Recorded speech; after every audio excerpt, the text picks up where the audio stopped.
Naghahanda na mga opisyal at tauhan ng Department of Agriculture at Department of Trade and Industry para sumalang sa lifestyle check na ipinag-utos si Pangulo Ferdinand R. Marcos Jr.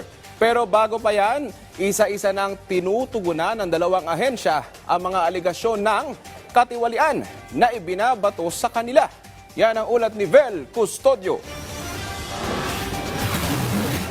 Handa ang Department of Agriculture at Department of Trade and Industry na sumailalim sa lifestyle check ang lahat ng opisyal ng mga naturang ahensya bilang hakbang kontra korupsyon.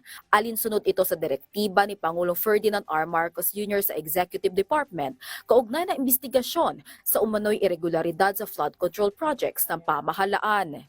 In my previous occupation as a businessman, sa head, ginagawa ko talaga sa sariling kumpanya ko yun.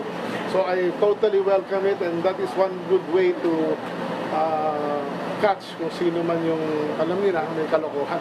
Tiniyak din ni Trade Secretary Cristina Roque ang pagsunod ng DTI sa direktiba ng Pangulo. Ayon pa kay Secretary Roque, nagsimula na ang DTI sa pagtugon sa umano'y Accreditation for Sales Scheme na kinasasangkutan ng mga kontratista ng Philippine Contractors Accreditation Board. There are certain requirements that are needed to be able to come up with a license, whether yung mas mababa all the way to quadruple A.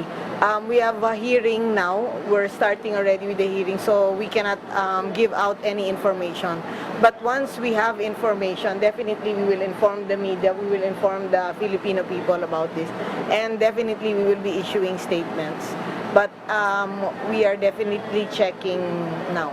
Vel Custodio para sa Pambansang TV sa Bagong Pilipinas.